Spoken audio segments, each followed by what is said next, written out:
Hi, my name is Andy Schmuckler.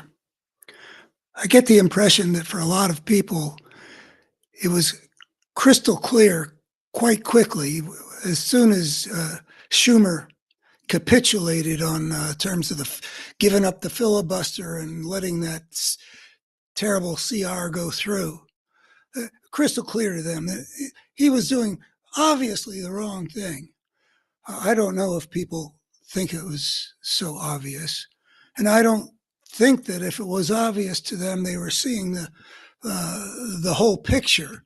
I think they were right in saying it was a mistake, but I think it pays to understand the situation in a little bit more complexity before we just judge on the basis of maybe impulse or whatever. Anyway, I was puzzled. I was puzzled by it. I'd seen, I had been in favor of the filibuster, but then I heard Schumer on one of the MSNBC shows being interviewed, and he explained some stuff that I had not known. He explained that with the CR, there were limits on how much this Trump atrocity could destroy. Whereas if there were a shutdown, the laws governing that are such that it is completely unchecked in the hands of the executive what is going to be regarded as essential services. And he could, without any transgressing any limit, he could basically take apart all kinds of programs and agencies and such in the American government, because the shutdown creates a situation where the president and the executive branch is basically completely in charge, something like that. I hadn't known that. And I got the impression, I'd be interested if somebody would ask Schumer, that the flip-flop that was part of what people criticized is a manifestation that somebody probably brought to his attention the dire consequences there would be of a shutdown, that the Trumpists would be able to do things without any oversight from either other branch of government. Couldn't take him to court. Congress would have no say. And so I got to thinking, well, this guy obviously really struggled with this question. And it seems like he came to be aware that it would be really as terrible as the CR would be. It would be even worse with the shutdown. So I was confused still after having both those feelings. And so I turned, as I generally tend to do. I'm a believer in having people in your life that you can turn to get some point of view that you benefit from, because they are very smart and have good judgment. And I have a friend that I've been talking politics since 1968, when just passing by on the Berkeley campus, and there was a softball game going on. Anyway, this fellow and we watched the Nixon checkers video or film together in 1969, and we've been through a whole lot, and I respect his opinion. He tends toward the pessimistic. Then I make mistakes in the direction of optimism, so it's okay. And I asked him whether what Schumer had done was right or wrong. And he said he had thought it was wrong, but as he looked into it further and further, he had come to the conclusion that in that situation, that's what needed to be done. And so that, to me, that is an indication that Schumer was really in a difficult position. But I'll tell you my thinking about why ultimately he was wrong. He was trying to save people's lives. And he's probably right that if there were a shutdown, the things that the Trump people would do would result in what he said last night on Chris Hayes, the death of children. Uh, I can I can see how that weighs on somebody to make a decision if you believe, and I bet that that's quite credible. Not that I know exactly how it works, but it's got to do with hospitals and the lack of Medicaid and no treatment and then various things which would lead to the death of children. But there are a couple of problems with that. I've always tried to be.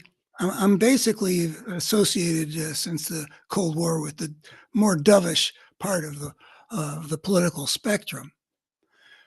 But I do believe that in the world as it is, where power is so important and can be used so destructively, it's necessary to be prepared for lives to be lost. I think about there's this famous story. I believe that it's true. The city of Coventry in England was bombed by the Germans during World War II with a great deal of destruction and considerable loss of life. The British government had been in a position to warn the city of Coventry and its people to protect themselves because British intelligence had penetrated German communications. They knew what was coming. But that was such an important thing that the British had that the Germans didn't know they had, that they were able to listen in on the Germans in a lot of ways that would shut down if they were to do something which told the Germans, they've got our code. And agonizing though it was, the British government kept quiet in order to maintain that crucial asset. And it cost a lot of lives in a beautiful city in some measure. And I've always understood sort of the necessity of being able to think that way. So the fact that children would die is agonizing in terms of what the consequences of a filibuster. But what is the big picture here? The big picture is that we are fighting for our democracy. Trump has come out of the gate declaring war. This is a war. He's made it so. I mean, that chainsaw, it's a weapon to take down all kinds of things. It's a war. And Trump is acting against the law. And now I think we can really prepare to defy judges. There's no basis for thinking he would show respect, I don't think. And it's arguable he's already shown it. We are fighting to preserve our democracy in a situation which is unlike any kind of previous American politics. How this compares with the Civil War is a whole nother thing. But in any event, since the Civil War, there's never been a war this fundamental and this large with this much at stake. And so I think that it becomes necessary, first of all, to recognize the gravity of the threat. And that's really where I think Schumer showed to me and shows us, if I can be persuasive about this, that he doesn't recognize where we are.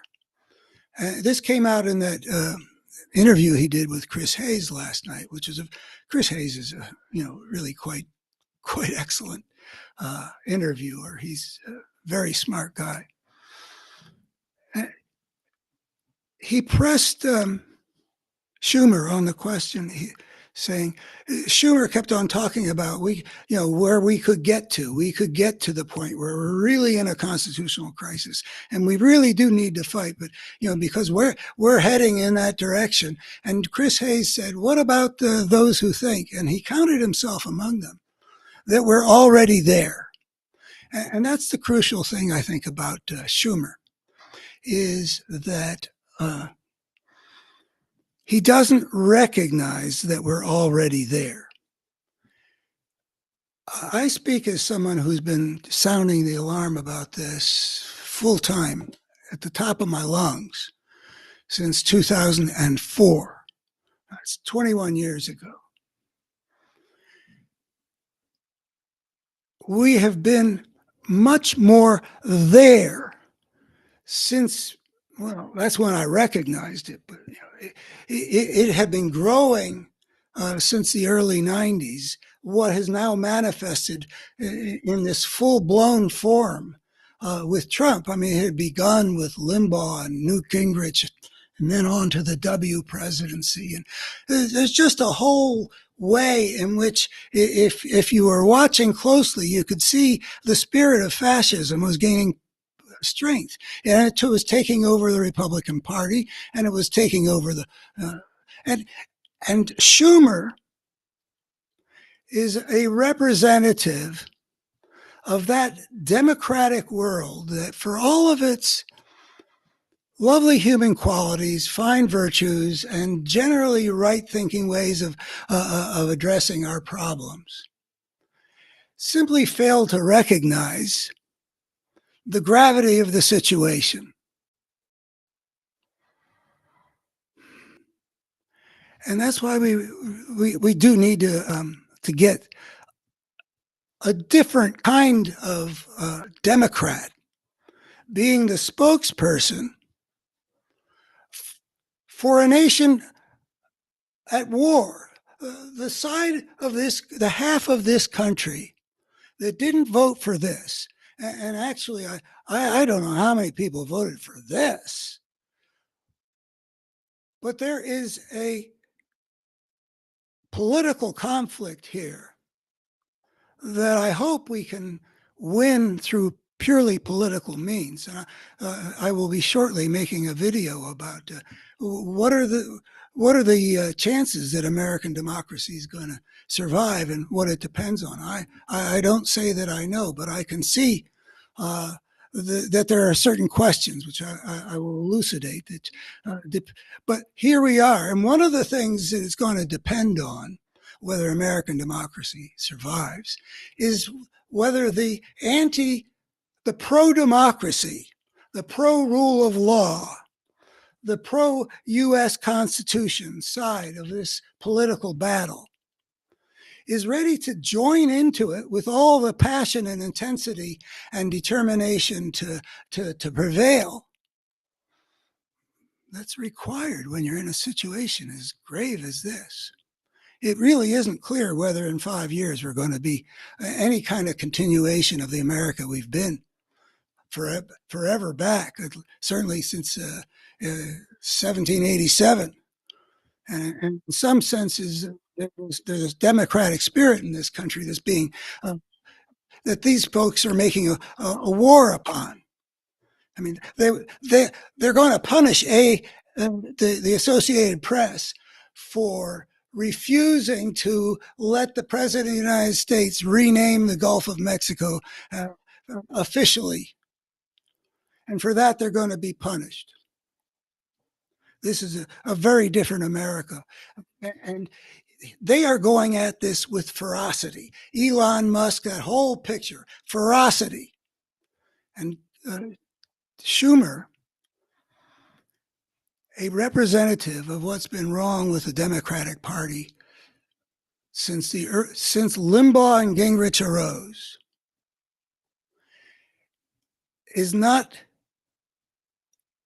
able to see that we are there. as Chris Hayes put it.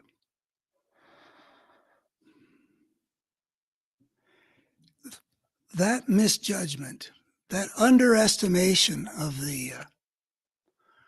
of the whole situation, that's how we got here. We're not going to win this thing with that kind of leadership. That's how we got here. Now, it's still not crystal clear to me whether we should have allowed a shutdown. I mean, one of the questions I've got in my mind is, how did it ever get to be that a shutdown, the lack of a budget, would allow a president to do all the terrible things that Schumer was saying could happen? And I'm just sort of guessing that nobody ever imagined anything like Donald Trump being president. So giving the executive that power, well, whoever it was, through any of the first 44 president. Anyway, the American president would never make use of that the powers that the shutdown rules put into effect in that destructive way. That's my guess. But whatever it is that gave him that power, we need to create in the American people an understanding that we are here. It is not clear how much of the American people can recognize the here that we are. But it seems that the shutdown, even with all the terrible things that Trump would be doing, it would isolate the perception of what's happening. If everything that's happening is an expression of of Trump, the Trump power, whatever it is they do to Medicaid or whatever the things are that they do, there's a hope that we can save American democracy by bringing enough Americans back to the pro-democracy side because they have been repelled. But the whole question of how many Americans on that half would be moved by the things that they were doing, because already they're doing so much stuff. Yeah, his popularity has declined, but boy, isn't it kind of concerning that you can do all that he's been doing with Ukraine, with the illegal actions, and with the chainsaw, and still have 47% approval? Chuck Schumer said, if you can get him down to 40. Well, I think that's the hope. And so I think that if I had been in Schumer's position and understood things in the ways that I'm understanding them at this moment, I would have said, let's show the American people what a profound crisis we're in. And it may manifest in various forms that get people's attention because it hurts them financially, or because they find it ugly that this is what's happening, or because anyway, you need a Democratic Party that will awaken whatever it is in the American people that can be awakened to say, no, we don't want that. And by passing the CR, the American ship of state stayed a little bit more on normal course. This is not a normal time. This is a moment in which American democracy is embattled against a fascistic force that has a lot of support in the American people. And it's not clear whether it's too late to save it, and any time soon. It's not clear that American democracy is going to survive this time of Trump. And I think we need to fight with all the intensity we can get. And the more the American people can be alarmed by what they see and have that alarm directed against this Trump force because it's doing stuff they don't like, the more likely the pro-democracy side can regain the territory, that we can have the elections that I hope we'll have, that we can win the elections that I hope we'll win. I don't think Schumer and that kind of leader, I don't know how much it's got to do with age. I'm older than Schumer, I think, or at least as old. And I've been looking for a Democratic fighter since 2004. I wanted a real fighter to get that nomination because I could see this thing was rising. And the Democrats have not yielded us fighters. Obama wasn't a fighter. He took a whole lot of punishment and he didn't return fire. Biden was not up to the battle.